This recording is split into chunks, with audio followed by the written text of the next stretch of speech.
In this episode, we sit down with Sean Reese, a concurrent degree BA MPP student at UC San Diego's School of Global Policy and Strategy, who shatters the misconception that an interdisciplinary program is not helpful if you are interested in a disciplinary-focused PhD program. In this session, we get to know a bit about Sean's background and how he figured out early on what he wanted to do in life. He also shares a bit about his COVID and post-COVID college experience that didn't stop him from excelling academically. What's most fascinating about Sean is how he took his array of interdisciplinary academic experiences with the BA MPP Concurrent Degree program at the School of Global Policy and Strategy in conjunction with his extracurricular experiences with the Natural Reserve System, specifically the Scripps Coastal Reserves, made him stand out as a PhD candidate when he applied to top PhD programs in the field of agricultural and resource economics, environment, and sustainable development PhD programs. Could you introduce yourself? My name's Sean Reese. I'm from Poway, California. And for me, UCSD has kind of always been a part of my life. My mom works as a senior academic advisor at Eleanor Roosevelt College. So I was kind of always surrounded by UCSD merch. And I remember wearing sweaters as a kid with UCSD on it. So I kind of was always destined to go to UCSD maybe. As an undergrad, I was a part of Revelle College, where I served as the chair of the Revelle Hall Association at one point and was the former assessment coordinator of the Emerging Leaders Program, both of which I highly recommend to anyone in Revelle. In my timeline as an undergraduate, COVID broke out during the halfway through my second year. And so I had to go home at that point and take classes remotely, which was a mixed bag. One, I actually kind of liked it because being able to look at lecture material over and over again was really useful, sort of like a podcast. But having to socially distance or isolate yourself from your friends was a challenge for nearly everybody. And so it's nice that classes are beginning or have been in person now for the past year or so. So why UCSD and choice of undergraduate major? I mean, you kind of explained it in your intro a little bit. I came to UCSD again because it just made sense. For me, it's 30 minutes from my house. I get to do laundry for free every other weekend, pet my dog. And I guess I'm kind of, personally, I'm averse to change. I like just keeping things the way they are. So UCSD was totally the path of least resistance. But it's also helpful that UCSD is a really good university, especially for research. And so I came in not really sure what I wanted to do. I came in as a biochemistry student. And so in taking classes and a bunch of, your GEs and all that, I began to, look inward. And so I eventually swapped my major to environmental systems on Earth Day of all days. And then I realized it kind of wasn't quantitative enough. In ecology, you learn a lot about theories and how to design experiments, but I'm a big numbers person. I like math. And so I eventually took environmental econ, which is a core requirement for environmental systems.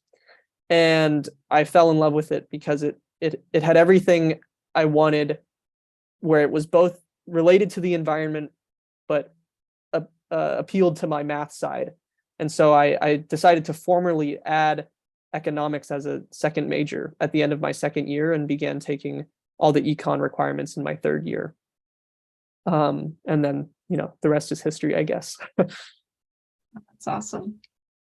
And especially since you changed it on Earth Day. Yeah.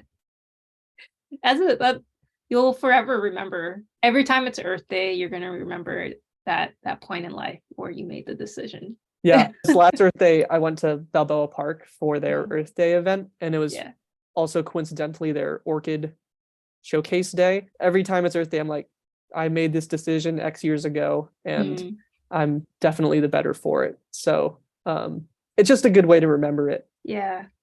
Oh, that's wonderful. Did you know what kind of career you wanted before choosing a major? So before choosing a major, like what my major environmental systems, for example. I worked as a tutor at Kumon, which is like this Japanese tutoring agency that's franchised across the US. And so I really like teaching. I always knew I loved it. And in that respect, I kind of always wanted to be a teacher. But the problem with being a teacher is that you don't make a lot of money. It's hard being a teacher, and that's a fact of life. And I also wanted to, I don't know, I wanted to change the world. And you can do that as a teacher on a small scale with individuals, but I set my sights higher or more broad, I guess, not necessarily higher. And so for me, I slowly began to realize that being a professor at a university somewhere is kind of the perfect harmony between getting to one, teach students and other people topics that I care about and am passionate about, but is also able to kind of have a seat at the table on these bigger conversations about what's going on in the world. And so I kind of came into college knowing that I wanted to pursue higher education, but I didn't really know in what field. And so after I realized that working on the environment, was for me, then I just gave everything towards pursuing that goal. You just continue to amaze me, Sean. Why did you choose BA MPP, and what is BA MPP? So let's start by defining BA MPP. I think it's called the Joint Degree Programs through the School of Global Policy and Strategy at UCSD. The BA MPP is specifically for people with an economics major, and it stands for Bachelor of Arts in Economics Public Policy / Master of Public Policy. So it's a 5-year program where you end up with a master's degree, and typically the MPP is a 2-year program, but as a BA MPP, you do the first year of your master's program in the last year of your undergraduate degree. So then you come out of you graduate in your 4th year with your econ degree, and then you take another year to wrap up the second half of your master's degree to get the MPP. And so kind of going back to that theme of path of least resistance, for me, the BA MPP it also just made sense because I added economics as a degree pretty late into my undergraduate, I would say, undergraduate education, where I added it. I only started taking classes in my 3rd year. And so previously I had been tailoring my applications for PhD programs for ecology programs, but the requirements for ecology and economics couldn't be further apart. Economics programs want you to take a bunch of math classes, and none of your previous knowledge in ecology is relevant for a typical economics program. And so I needed additional time to network with the faculty in the econ department and at GPS, and then take all the math classes necessary to make me competitive as an applicant with other people who had been working towards that their entire undergraduate education. And so getting to connect with GPS was a bit of a no-brainer because it sits in this unique space between a bunch of different departments. It has joint appointments with the Scripps Institution of Oceanography. It has joint appointments with the economics department. So by being a student at GPS, I've been able to leverage all of those sort of that network that GPS has made for itself to maximize my potential to network with the faculty that's most relevant for my personal research interests. And I've been able to work with very numerous faculty, both at GPS, econ, and Scripps, on projects that I think have been really great. When you were in the BA MPP program, was it something you expected? In terms of what I expected, I kind of expected more of the same in terms of like my econ education, but that actually couldn't be not further from the truth, but it was certainly very different. The people that come to GPS are some of the nicest people I've met. Just they're really nice, and it's really easy to make friends at GPS, in my experience, and that's harder to do. That was harder to do as an undergraduate, maybe because that I was online, but connecting with other students in the econ space was harder than just talking to people at GPS. So that was really nice. And I had never previously really paid any attention toward political science. It just wasn't like politics. But after going through the core curriculum, the thing that I've really gained a big appreciation for is the necessary linkage between theoretical economic optimums and what is actually implementable in the real world. So taking classes has illustrated to me that there are a whole host of political lenses through which economic optimums are constrained. And so it's been nice having kind of opening my eyes to the real world per se, because I think it's easy to not come away with that same appreciation in just purely economics classes. Could you talk about the quality of the economics and methods courses at GPS? Gladly.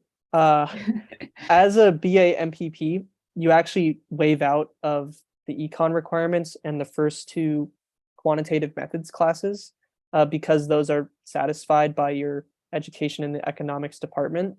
And so you don't have to do those, but there are plenty of other economics classes offered at GPS. Off the top of my head, I took environmental economics with Josh Graf-Sivan, designing field experiments with Craig McIntosh, evaluating social programs with Nico Ravania, big data analytics with John Alquist.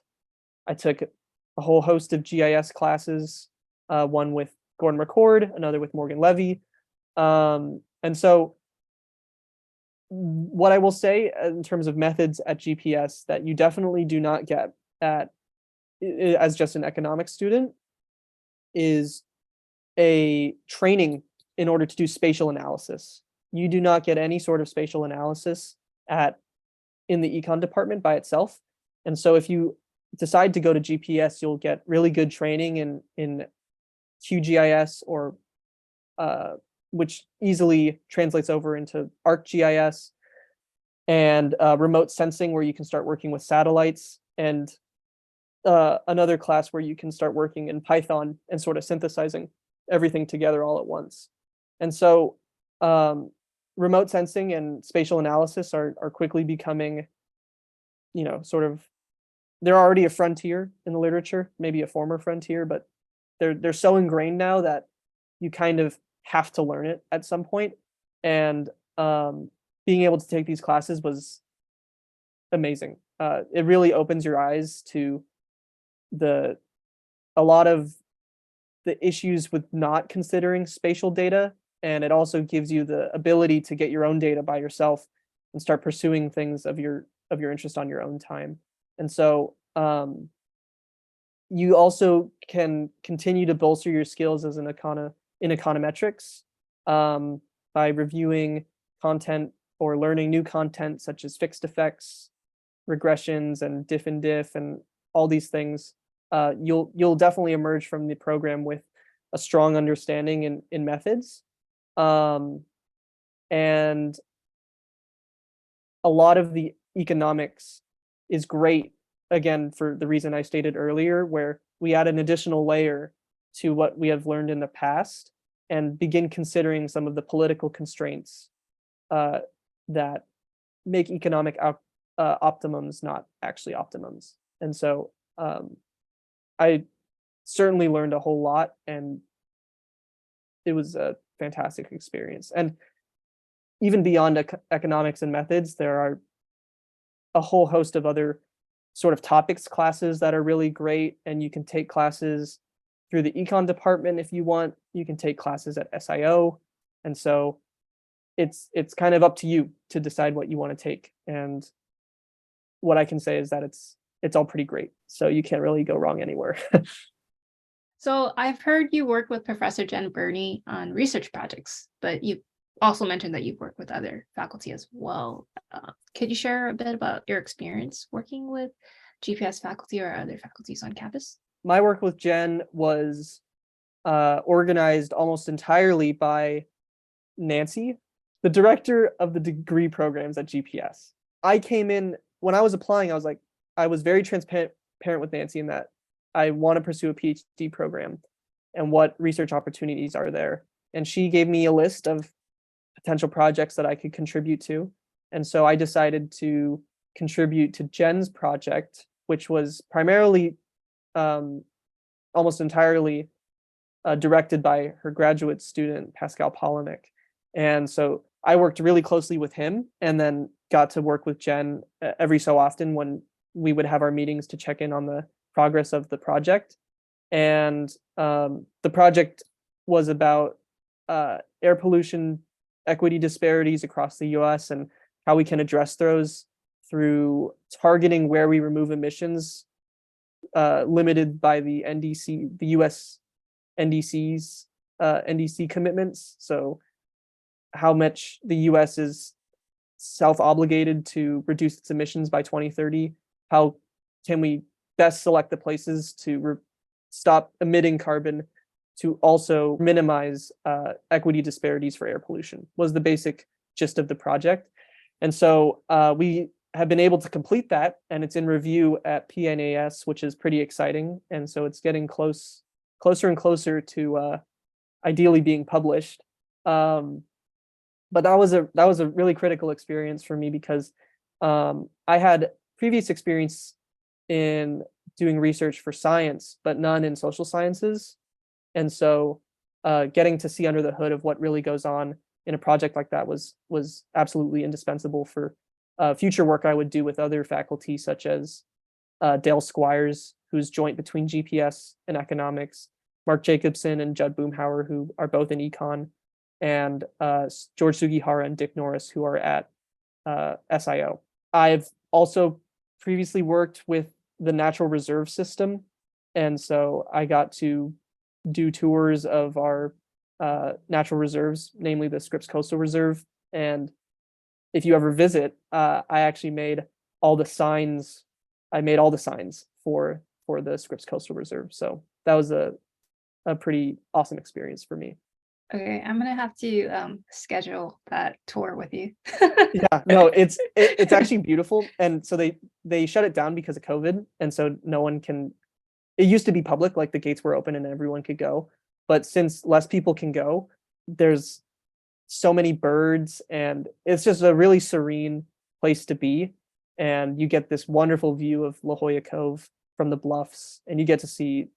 It's just if you watch a sunset at the Scripps Coastal Reserve, you'll never want to see a sunset anywhere else.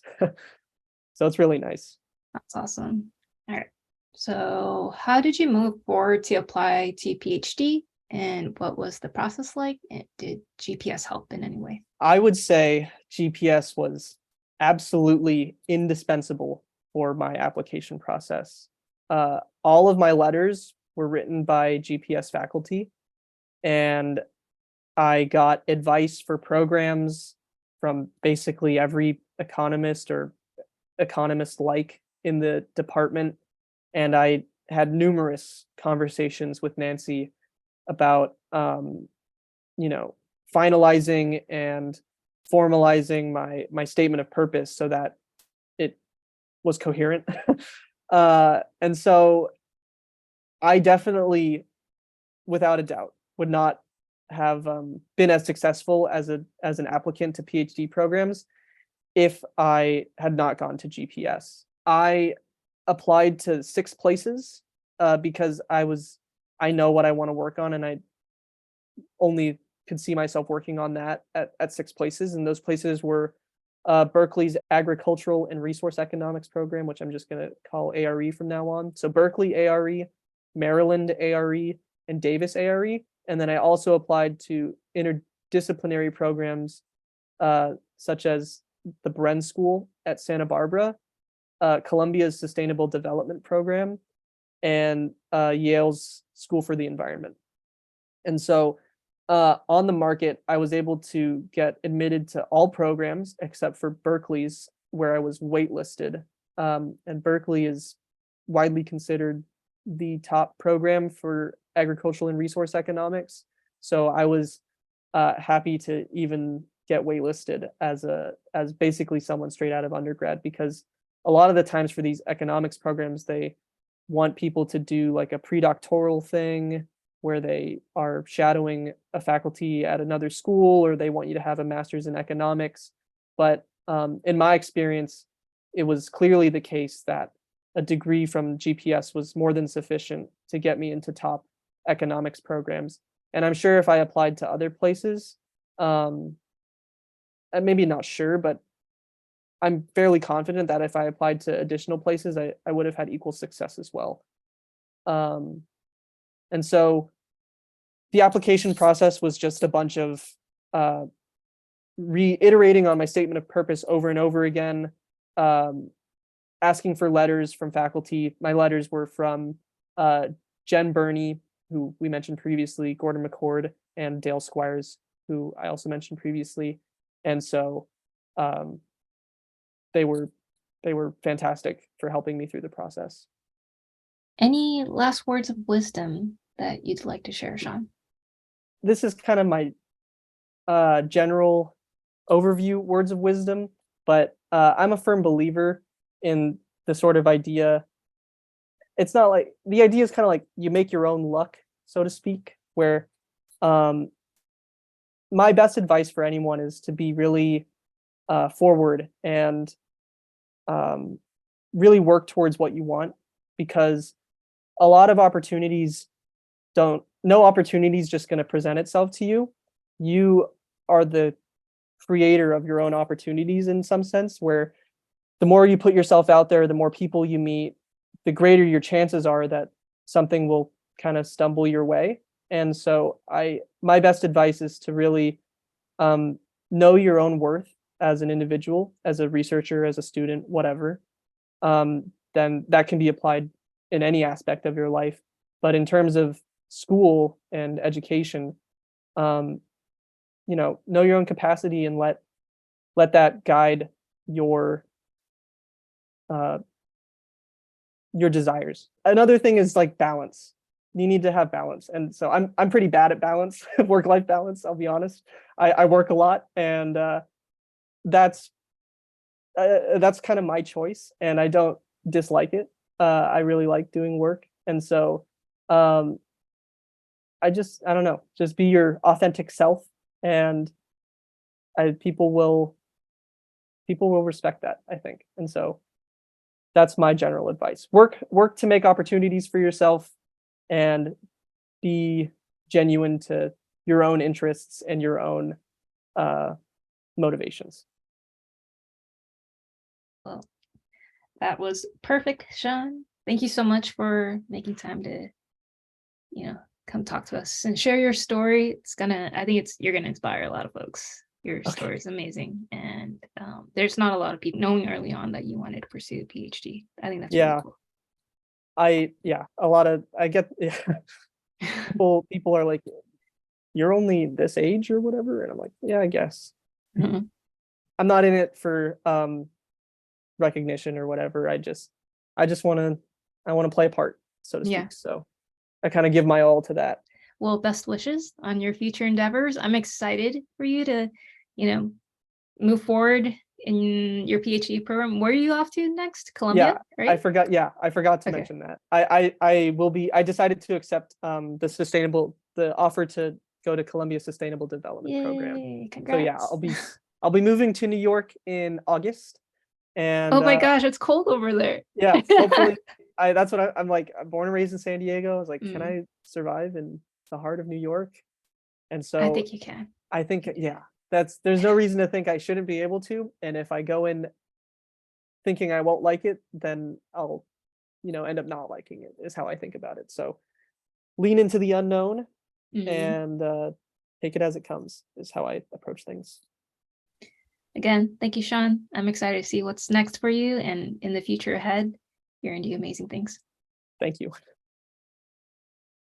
Thank you for listening to It's Conversation Time. My name is Amy Boudsady, and I hope you enjoyed our 4th episode with Sean Reese, class of 2023 BA MPP student at the School of Global Policy and Strategy, who is now a PhD student with the Sustainable Development Program at Columbia University.